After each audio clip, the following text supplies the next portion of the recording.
G'day again. Quite a windy day here today.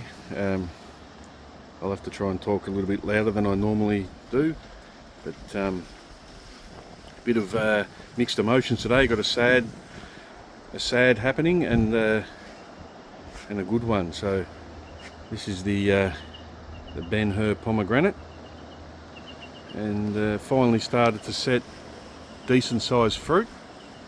So we'll harvest them today. I'll weigh this one. That's a very big fruit, but sadly that'll be the last time we harvest this one. It's succumbed to collar rot down there. I tried everything I could to rescue it, but what was happening is I used sugarcane mulch everywhere, and the birds would come along, the blackbirds, and they'd scratch around and they'd dig the mulch up against the tree like that. So every day I'd come and move it away, but sometimes I'd forget, and yeah, the tree got collar rot. So I first noticed when the leaves started yellowing earlier than they should have, and tried a few treatments, but today on this windy day you can see that the roots have absolutely no strength left. So this tree is just going to continue to go downhill, and I'll harvest the fruit today and pull this out before it falls over on a neighbouring tree. So next to it, within falling distance, we've got this air-layered rose apple, which I think will fruit next year, and quite a large Sabara jaboticaba, and the blood orange to the other side of it. So sad to see this one go, but we haven't more than enough fruit on the wonderful variety, and now that we have the sugarcane juicer, we can add sugarcane in with the wonderful and yeah, take away any sourness.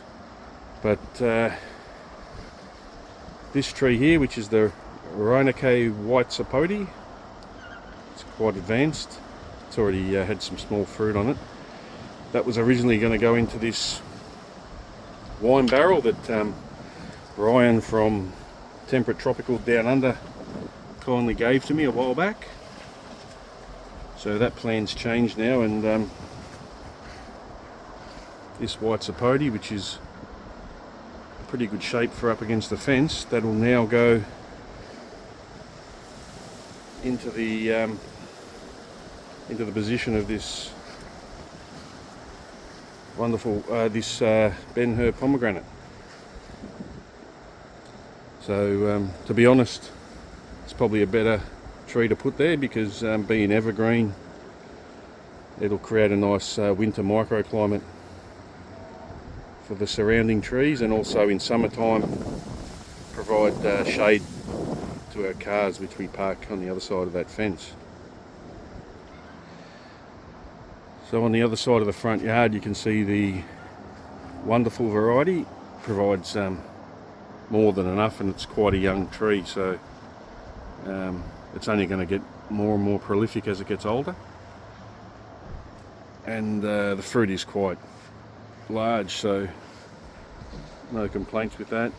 It's in a raised bed, but I'll take care after what happened to the Ben Hur. I won't mulch around the base of it. I might put just a little bit of bark, but no more sugarcane mulch. Alright, so finally started to get some big fruit. A bit late, and look at that, it feels quite heavy actually. Probably could stay on the tree a little bit longer, but because the tree's on its way out, I don't want to risk it. But yeah, nice heavy fruit. I'll weigh that in a second, and yeah, we'll get going with removing that tree.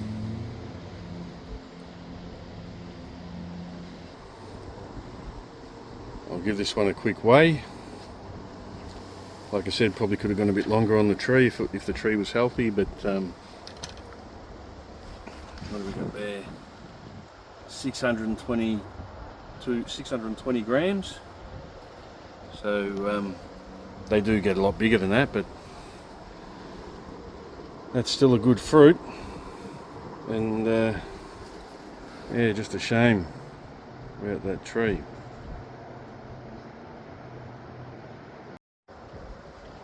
So there it is, the final harvest of the Ben-Hur pomegranate. That's something I don't enjoy doing, but sometimes these things happen. Just move on and plant the next tree and learn from past mistakes. So I won't let any sugarcane mulch build up against the lower half of the trunks anymore. I'll just put some amendments in there, let that settle, and plant that white sapote out in early spring.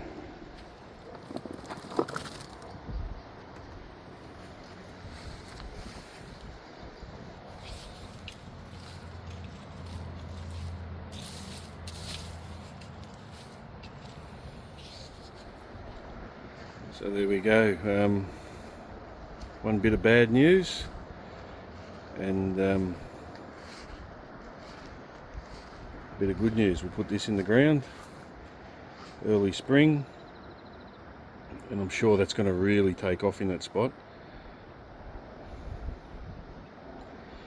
And if you're interested, I'll go and taste a North American pawpaw, a Pennsylvania Gold variety that we just picked yesterday. So yeah, stick around if you want to see that. Cheers. Alright, so I'll move the tasting table underneath the loofah melons in that new trellis, and look at this beauty. This is the final fruit on the PA Gold, Pennsylvania Gold, and I've already tasted these, but this is the first time I'll taste one chilled. But this is the biggest fruit that was on the tree, so I thought I'd save the video until now. Previous fruit were about I think 160 grams, so we'll weigh this one and see how it goes. Smell is sensational.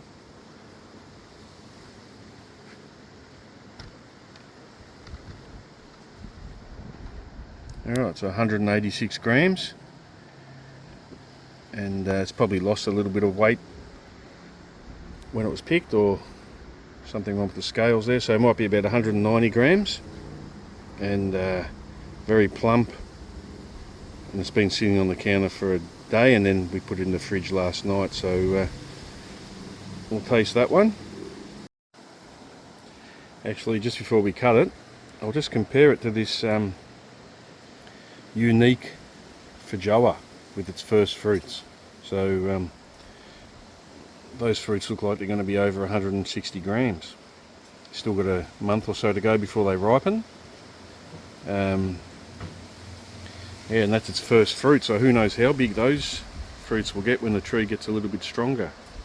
Unbelievable, very happy with that.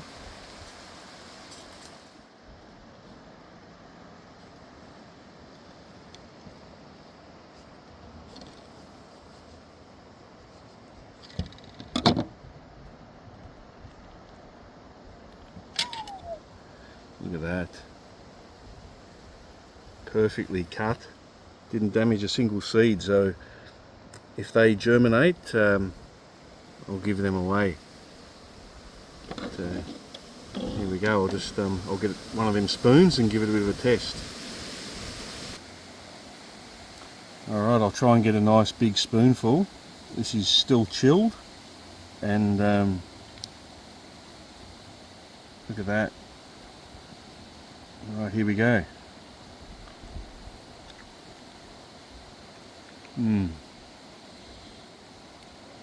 Wow, I'm not just saying this. This is probably the nicest fruit that I've ever tasted, and not just grown, but actually the nicest fruit that I've ever tasted. This PA Gold variety, for me, it doesn't have any negatives. There's no bitterness next to the skin. It's just pure complex flavours, tropical flavours like banana, maybe some coconut, but definitely mango. Yeah, this is not a fluke either, because every one of them that we've tasted has been delicious. And there's some more seeds in there, so we'll see how we go germinating them. So I'll be hoping for a bumper crop of them next year.